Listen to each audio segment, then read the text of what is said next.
que là, présentement, sous vos yeux, il n'y a pas grand-chose de drôle en fait. Hein. Mais ce que je trouve drôle, c'est qu'aujourd'hui, on va parler du secret.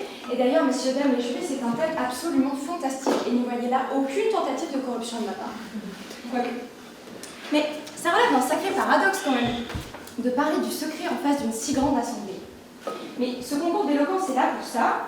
Alors, si vous l'acceptez, mon sujet sera le suivant, matérialisation et relation de l'homme au secret. Je sais que ça peut paraître flou hein, pour le moment. Mais je vais tenter de vous convaincre que le secret est une personne, mais aussi une essence, et que vous ne devez pas en avoir peur, surtout. Alors, ma prise de parole vous paraîtra sans doute décousue, philosophique, voire même trop personnelle, mais qu'importe, parce qu'aujourd'hui, moi j'avais envie de vous parler. Moi j'avais envie que mes mots résonnent en vous, que vous me compreniez, et que cela vous impacte. Parce que j'aime les gens, et que je suis généreuse. Oui, je suis généreuse. Tellement généreuse qu'aujourd'hui, je vais accepter de partager avec vous une partie de mon intimité. Tout d'abord, je dirais que le secret, c'est une notion anatomique.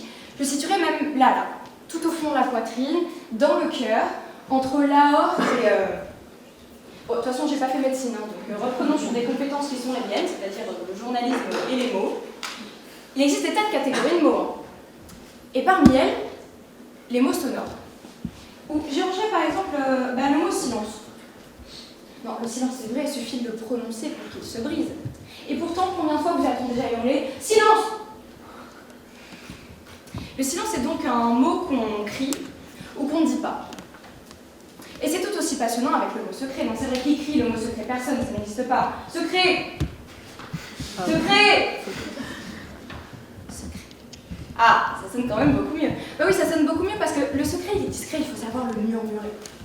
Mais, vous l'avez jamais rencontré, le secret? Chic type, hein? Très chic type. Bon, généralement, vous ne prenez pas réellement conscience de sa présence, alors il revient vous rendre visite vers 3-4 heures du matin. Vous êtes en pleine séance d'insomnie, vous avez le visage qui baigne dans les larmes. Les vôtres, hein, généralement, c'est mieux. Et puis, il s'assied à côté de vous et il vous regarde. Il dit rien, mais il vous scrute, hein, sans jamais dévoiler ni son identité, ni sa nature. Il ne vous dira pas pourquoi il vous fait pleurer, ni pourquoi il refuse de vous éclairer sur ce qui vous rend si malheureux. Sadique, hein? Pas forcément. Pas forcément parce que malgré tout, le secret, il est pudique et il vous accompagne. Non, c'est vrai, un secret, c'est infiniment intime par essence. C'est à vous que ça appartient, rappelez-vous là, au fond de votre cœur. Parce que il y a les secrets que vous-même n'avez pas encore réussi à vous avouer, ceux qui vous donnent les mouchoirs à 3 heures du matin, et au contraire, il y a ceux que vous connaissez bien. Oh oui, vous les connaissez bien.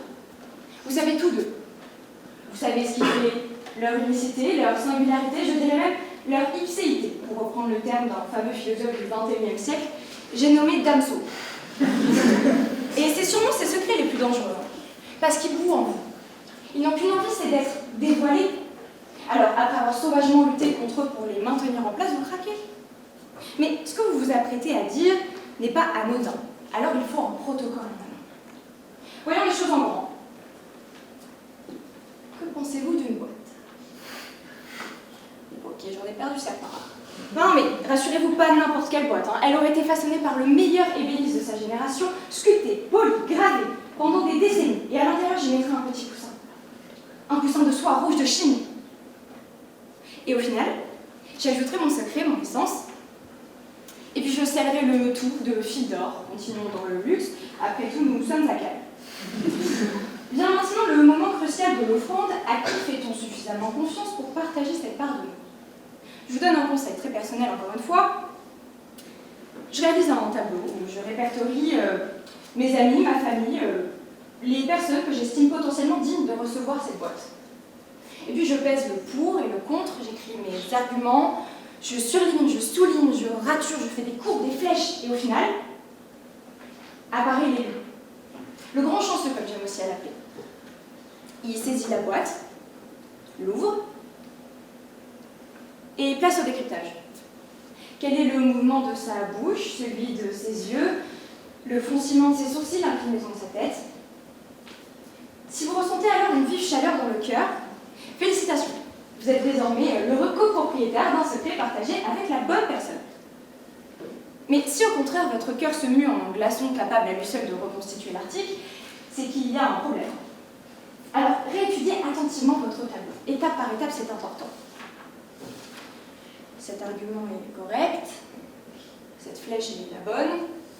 Cette courbe l'est aussi. Et cet argument... Vous êtes trompé. Il y a une erreur dans ce tableau, vous êtes trompé. Et vous êtes si déçu, complètement mis à nu face à la mauvaise personne, incapable d'accueillir votre secret à la hauteur de son mérite. Mais que mon ton tragique ne vous affole pas. Les secrets sont uniques, certes, mais vous en avez une précieuse panoplie. Alors surtout, ne devenez pas frileux. Continuez de partager et d'offrir des boîtes scellées de fils d'or.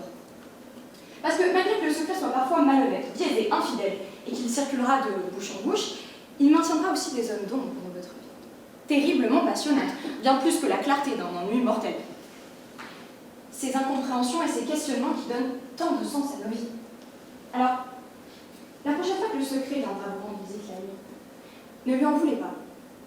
Regardez-le avec affection et dites-vous seulement que vous n'êtes plus seul.